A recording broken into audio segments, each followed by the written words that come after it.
Welcome back, boys and girls, ladies and gentlemen, to another episode of Banter Boys, where we go in depth to the Premier League. Today, we have a very candid conversation about top of the table, bottom of the table, some controversies. So let's get right into it. Winners and losers. Jacob Zek, your return. So let's go first.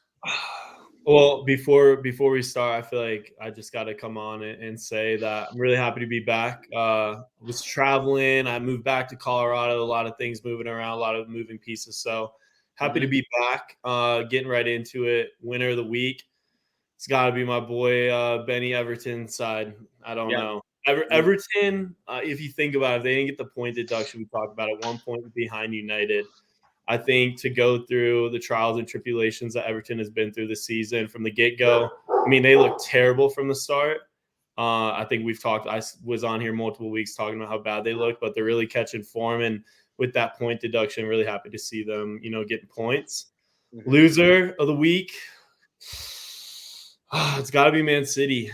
I mean, to get 2 goals scored on in 15 minutes and tie 2-2 with the tight title race going on right now. You just can't let that happen, and that usually never happens with City. So I don't know. That's my loser for the week, though. You know what, Zach? I think this might be a first thing ever. I agree with everything you just said. My winner of the week is Everton. Not just this week, previous weeks as well. For all the reasons stated above. And then my loser was going to be Man City this week as well, for everything you just said. But I want to give a special mention.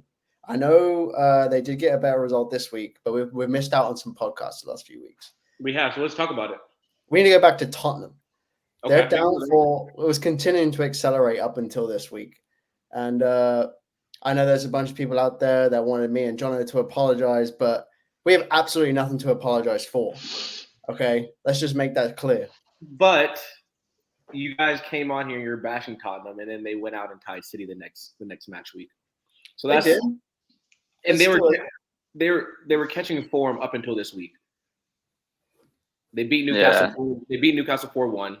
We've been gone for a while. Their results still haven't been great. Let's be honest. But they're 1 point behind City.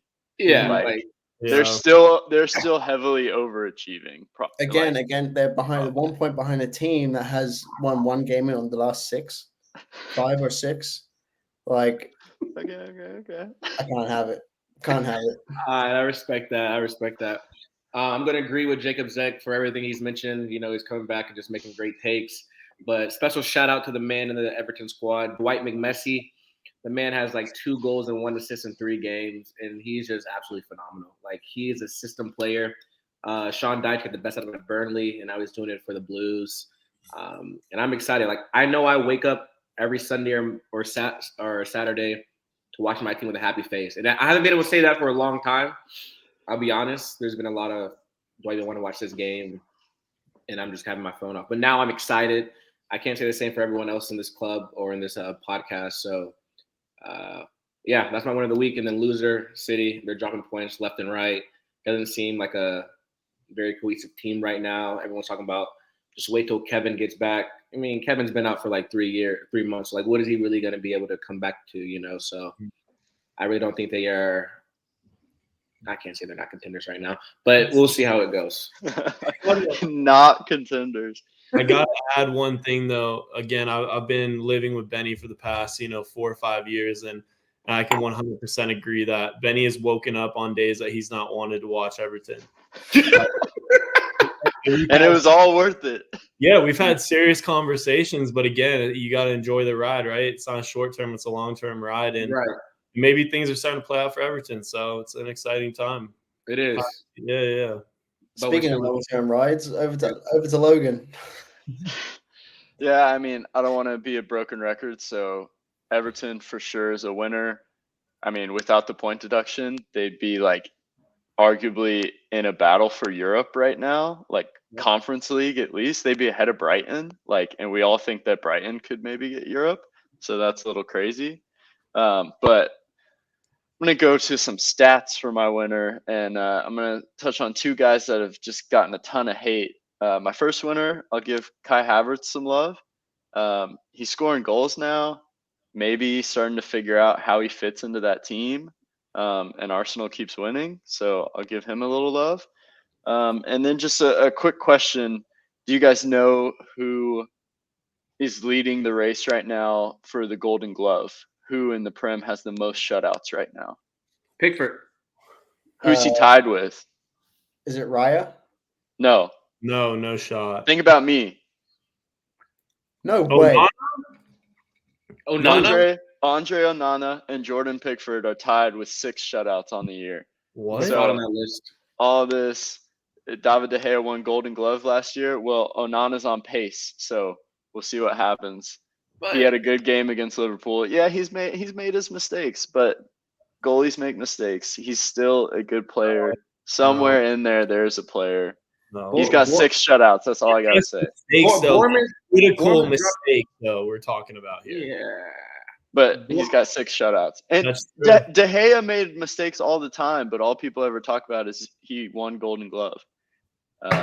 So I'm just saying I gotta back my keeper. Okay, but Hopefully this continues. since we're talking about stats, I'm just going to read some of these who he's gotten shutouts against. Luton 1-0, Count it. Fulham 1-0. Count it. Just scrolling down, looking at the results. Liverpool this weekend. Liverpool. Unfortunately. Weekend. Yeah. Hey, I'm- six shutouts or Burnley- 6 shutouts? Burnley 1-0. I mean, I got to go through the shutouts. I mean, we're playing the bottom table of the team, but congrats. Hey, Congrats. Shutouts are shutouts. I just got to give the man some love. Respect it. And my loser is City. I mean, I don't think they have to panic quite yet, but I think there's a reason no one's ever won 4 in a row, and maybe we're seeing it. So, but they get what they deserve. That wage bill, Yeah. I'm sick of it. I saw De Bruyne is back in training today. Who? De Bruyne. Kevin. I know. Yeah. But I know, like I don't know though. Like I just feel like there's so much fluidity with that Man City team. Like you see Rico Lewis playing like right wing back, more like inverted, and then they're playing like a 4-back with Kyle Walker with Rico playing like 6'8". I don't know. There's just so much fluidity. I don't really know like how big of a difference De Bruyne is going to make. You know, being injured for 3 months, trying to get back into form in a really tough season. I don't really see like that huge balance that we're hoping to see. And the same thing, just from a mental aspect, players used to. I'm not a Premier League player, but I'm saying fans used to hate playing City. You know, they used to not want to play City. They like, as a player, I could imagine Man City being a team like, we're just going to lose that game. You know, mentally you think you have a chance, but you know you have no chance. Right now with these results, I think that component of City has gone down. So they haven't gotten results like in the last month and a half. So players are coming into this, like at Crystal Palace for a prime example, like no game is lost yet for them. Mhm. So they had that aspect of, their quality. Yeah, they have the best goal scorer pretty much of all time, whoever came to the Prem for one season, Holland. But they don't have that, it's Man City football this year. You know what I mean? Y'all follow me there? Mhm. I follow you. I do. Yeah. I do have to touch back on the Kevin De Bruyne thing, though. Like we're talking about arguably the best midfielder that's ever played in the Premier League coming back. The reason why he is one of the main reasons why they've won the Premier League the last 3 years in a row and the Champions League. Him coming back, and they're only in what, 5th right now? 4th? Yes. 4th. They're very much still in prime situation. There's plenty. He's old. Who's to say Kevin doesn't play 3 weeks and then gets another injury? Hey, Yeah. you could be dead right. You honestly could be dead right. But I if he's think- in the field, he makes an impact. Yeah, I think the bigger thing too is De Bruyne, even if he's not like back to his best, even if he's a little slower or not fit enough, I think he elevates Holland more than anyone else in that team. Like their connection is probably the strongest. Mhm. But yeah, City's whole thing is like they could just go on a 12-game tear and win 12 in a row, and then they're back top like they did last year. So just kind of depends whether or not they can flip the switch. That's also very true. Yep. I agree. But also on the top, do you want to talk about some other contenders like Arsenal, Liverpool? Do Villa have enough? I'd like to. I know I said I didn't want to apologize, but that was regarding Tottenham. I think maybe I do owe an apology to the Arsenal fans out there. I think I was a little harsh on them last time. I just watched the highlights right before this, actually, of the Arsenal game, and I watched the extended one, and there was only one Brighton highlight the whole time, and that was the shot they had in the last 5 minutes of the game. Arsenal must have made, I don't know, 20 plus chances. They look so dangerous. So I apologize to you Arsenal fans out there. I think you're very much in the title race, and it'll be between 3 teams, not 2. Who are those 3 teams? Liverpool, City, and Arsenal. So you don't think Villa? I think Villa will have a great season, and they might snatch that 4th spot, but I don't think they're a contender to win the Premier League, no. I don't know. Again, I got to give credit where credit's due. I called Villa very high up in the beginning of our first ever podcast. Villa look great, dude. And again, the thing with the Prem is when you catch form, you catch form. And they're in form, bro. Like everybody in that team is in form, like across the board. So I don't know. Again, I think anything is up in the air right now, to be honest with you. Especially with this season. And Villa's, out of the last 3 results, they beat Arsenal 1-0 and then they beat City 1-0. So they're beating teams we think are going to win the Prem. Now, can they do that come a March or April when things are getting thick, if they're still in Europa League, like I've said? Unai Emery's got to choose which one he wants to focus on, because it's going to be a hard decision. I know that decision is going to come, so what is he going to choose? But I'm going to say the contenders right now. You know, just where they're playing, I can't say a team who's beating the top teams not contenders. That's all I got to say. Yeah, I think I want to draw comparisons to Leicester. Mm-hmm. I think on paper the Villa squad is maybe a little better than that Leicester squad, but when you look at that Leicester year, all the other big teams were off. Yeah. And this year, like Villa's competing with three or 4 big teams. So like, I just don't know if they can sustain it. And I could see Emery just like sending it in the Europa League and trying to win it or something like that too. So I don't know. They're fun to watch though. John McGinn, that man is like he's like a blue collar Ronaldo, bro. That goal, who was that goal against with John McGinn where he turned and went like Arsenal, I think. Yeah. Bro, they look so good. Leon Bailey though, the Jamaican pacer. Hey, that left foot, bro, is something dangerous, bro. That's disgusting. But I do. So, I mean, Birchie and Zach, do you think that at this point Liverpool is the favorite to win it? What would you say? I don't know. I think it's between us and Arsenal right now. It's like a 2-horse race. But you think Arsenal's the favorite? I couldn't choose between the 2 is what I'm trying to say. Okay. If you had to put, like, if you had a gun to my head and you made me choose, I'd probably choose Liverpool. But I probably wouldn't choose right now if I didn't have to. I think it's too close between them. I think they both got really good squads. I think Liverpool have proven that, even with Harvey Elliott and Curtis Jones coming off the bench. Not necessarily household names that you would expect to come on and make that huge difference, but Harvey Elliott's coming on and scoring the winners. He's so creative. I love him. He might be my new Liverpool favorite player. He's great. Every time he comes on the field, the tempo's up, the pace is there, the ball's in behind her there. He's just our guy right now. Okay. And then I bag on about Odegaard, but he played pretty well against Brighton too. He was putting in a shift. Do I still think he's better than Ozil? No. But he's no one does. No one thinks that. Can I add one thing? Please. I agree with everything. My only thing is Liverpool have been in this position and have finished it.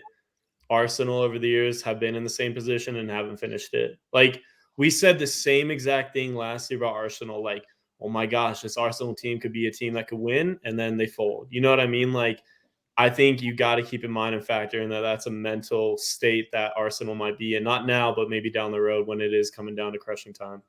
And that's exactly what led me. If you had that gun to my head and you made me choose, that's why.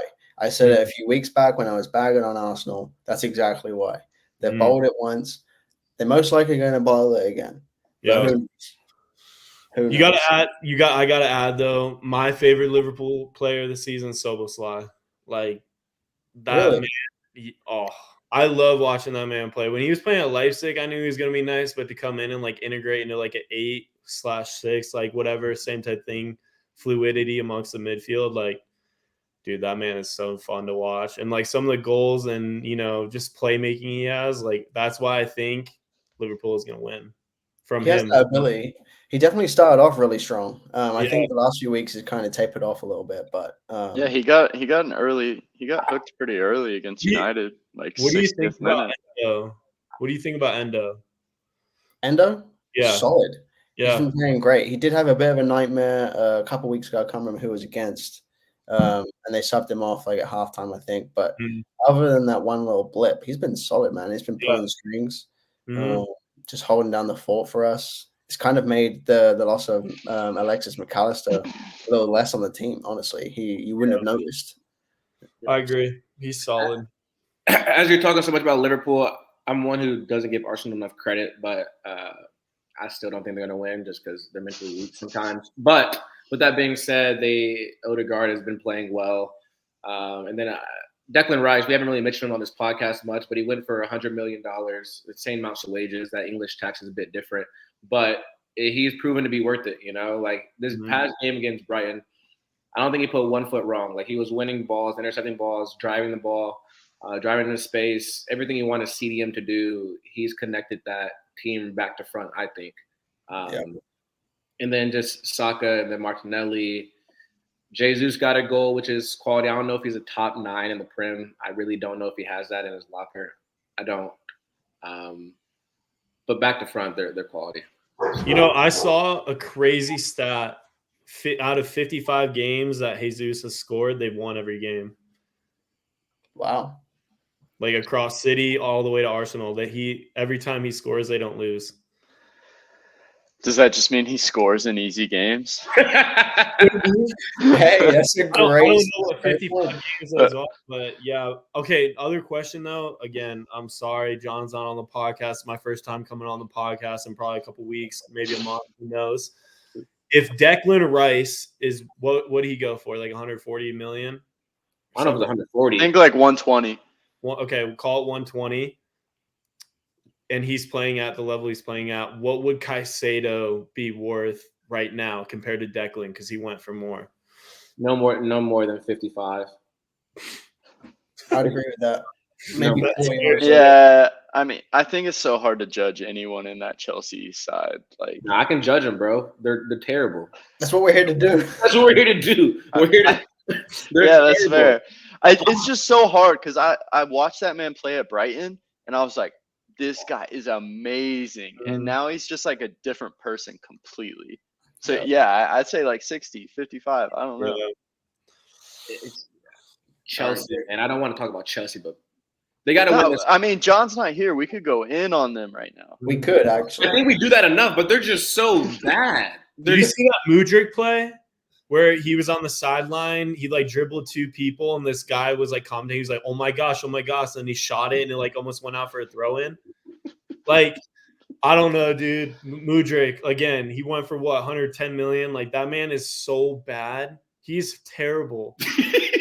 Well, and about Kai Havertz, but Kai Havertz now he's performing. That man's scoring goals. Yeah, and the interesting thing on Mudryk is like Chelsea kind of stole him from Arsenal. Like he was about to go to Arsenal, and like if he had gone to Arsenal, would he have been this bad, or would he? Is it just Chelsea? I think that's just what happens to you when you go there. Chelsea's in at this point. I think they're all sorry as hell. Agree. Like it doesn't matter how good you are, but when you get there, you just become average. But then you got guys like Cole Palmer who kind of elevate when they get there. I don't know.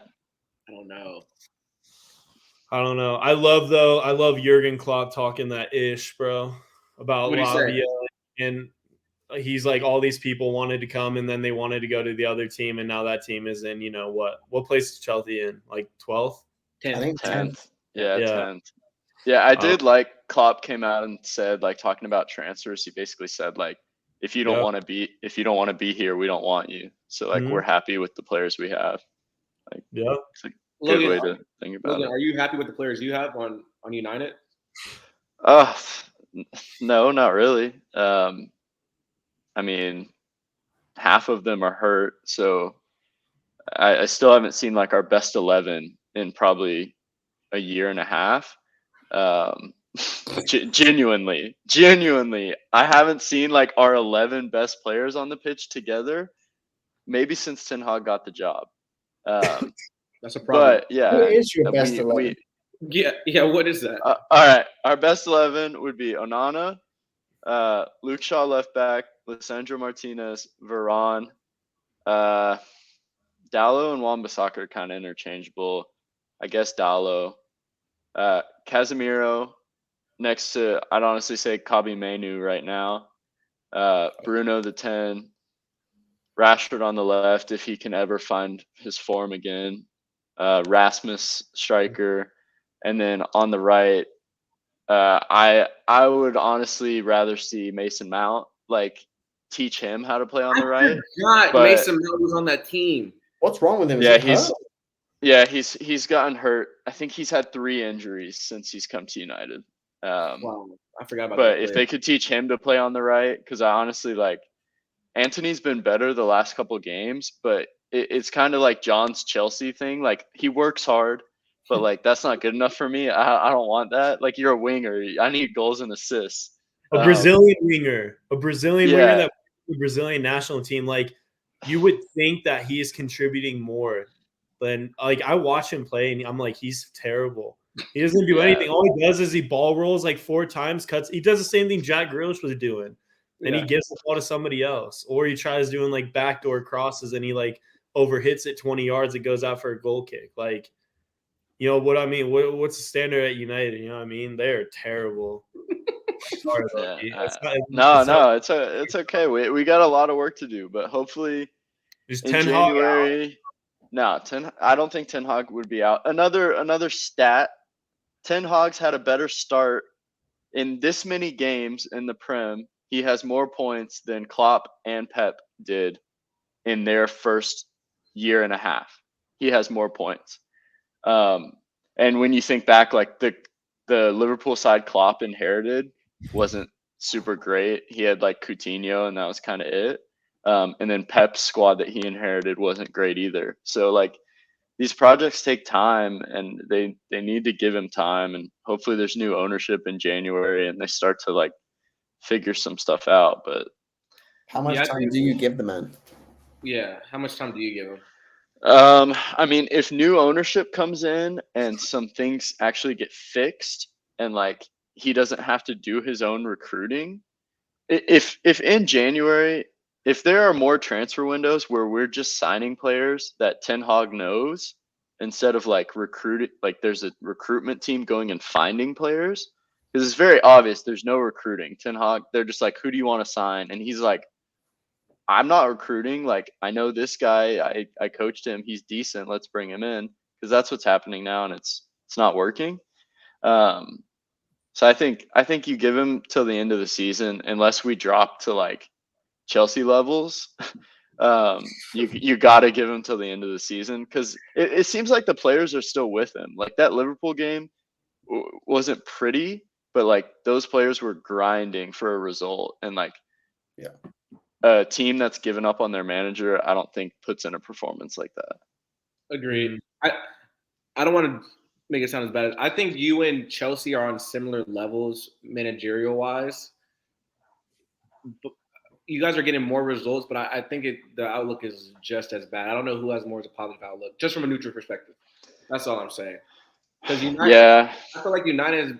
The thing about Chelsea is, while they're so bad right now, they've still won Champions League like 3 years ago. They've had a little bit more success than United has.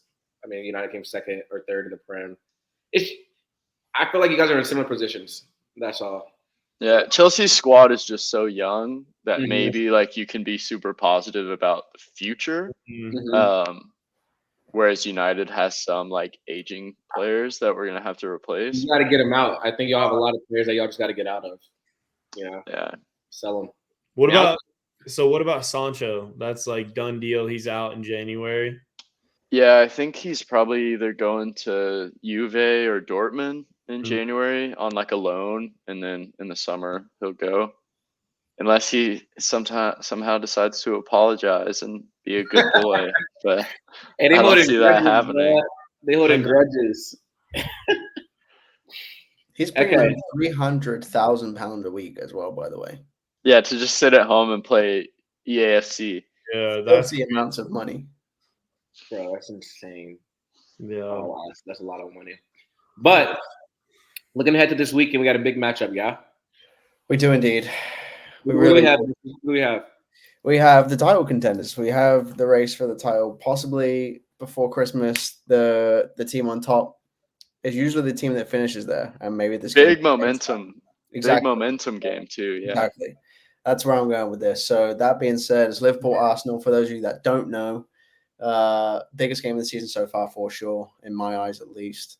It's going to be huge. I really don't know how to predict a score for this one. I am going to go with my boys though and say that we're going to win, but a scoreline, I don't know. I think it could be a bloodbath, like a 3-2 goal fest. But at the same time, we got Virgil van Dijk, and Arsenal's defense is solid as well. Like it could be a shutout, similar to Liverpool United game, where it's 0-0 or 1-1 or something like that, or a 1-0 snatch from Liverpool. Fingers crossed. I honestly don't know. What do you guys think? I think that being at Anfield really helps y'all with this one because the new stand, bro, y'all are loud. And for this game right here, to choose who goes on top of the table before Christmas, I think it's going to be the decibel levels are going to be out the roof. With that being said, though, I'm going to give it to Liverpool still. I think 2-1 or 1-0. I don't think it's an open game where multiple goals are scored. I think it'll kind of be like United, like a late, maybe a couple goals in the last like 20, 25 minutes of the game. I think defensively wise, both teams are going to have it like figured out. I could see Arsenal trying to do too much because earlier Arteta loves to just like try new things like against like top teams, just like switch it up. He may try some of that and just it may fold on him. But we'll see. Right now, I'm picking Liverpool, though. I'm saying 2-1 Liverpool. I think it's going to be a way better game than Arsenal City. I think that game we all thought was going to be hyped, and that game is so boring. I don't know. Again, I think Liverpool just going to go out and show their leadership and show that they've been there before and that this isn't new for them. And I think Arsenal, while it's not relatively new in the past couple of years, I still think Liverpool has that one leg up on them. So I'm calling it 2-1. I'm calling it 2-1 Luis Diaz brace. That's what I'm doing. Wow. Okay. I'm going to go with what I want to see. I want to see a crazy, really open match, both teams going for it. I think a 3-3 or maybe a 3-2. If it's 3-2, I think it's in favor of Liverpool. I think the home crowd just pushes them too far for Arsenal to be able to handle it. Another thing I could see happening in this game is a red card. Yeah. I watch out for Darwin. That man's insane. And I know Gabriel's Brazilian, and those South Americans love to get after each other. So I could see Darwin doing something crazy, but we'll see. And those are all good takes. I just want to throw a quick one that wasn't on the docket today, but Everton plays Tottenham, and I want to know y'all's opinion. It's at Tottenham, so you know me. I'm going. We're going to win like probably 3-2, 2-1. But I want to hear what you guys think.